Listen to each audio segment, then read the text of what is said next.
Okay, so now, okay, now we have. Oh, yeah. Good? Okay.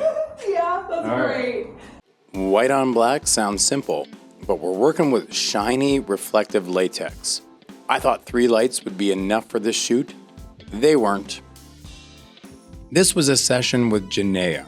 She came in with a clear hair concept, had it styled locally, had makeup done, and showed up with a white latex suit we shot on a black Savage backdrop. Right away, let me show you the setup. I had 2 strip boxes on either side of her to create a rim light and bring out the shine and shape of the latex.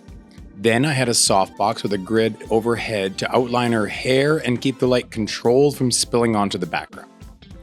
That was the plan: 3 lights, clean separation, strong shine, defined hair. I had used this setup previously in a dance photo shoot, and I thought I could replicate the same results. Here's a couple of photos from that dance shoot. We took a couple of test shots, and then I realized the problem. Her face was too dark. There were too many shadows across her eyes and cheeks. The overhead softbox added drama, but it also pushed shadows into her eyes with a glossy white material on black. That contrast gets exaggerated quickly. So even though the concept made sense in my head, the camera showed me something different. So I added another light.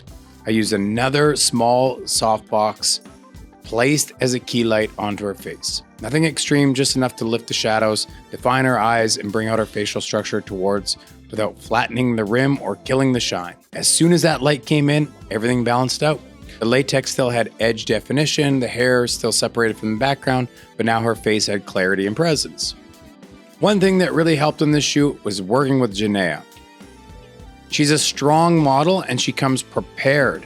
She brings ideas, outfits, and a clear vision for what she wants the final images to feel like. From a photographer standpoint, that makes everything so much more efficient. There's less guesswork. We're not trying to figure out the concept on set. It's already there.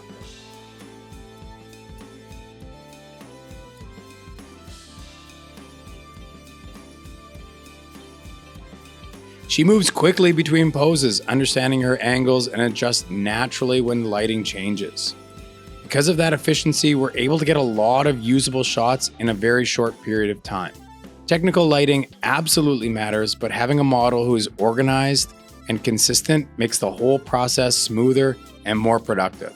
It lets you focus on refining instead of scrambling. Once that 4th light was in place, the look came together. You get the rim on the latex, the clean outline on the hair, a defined face against a deep black background. The main takeaway is simple. Lighting rarely works perfectly on the first attempt, even when the setup makes sense on paper. The camera will tell you the truth.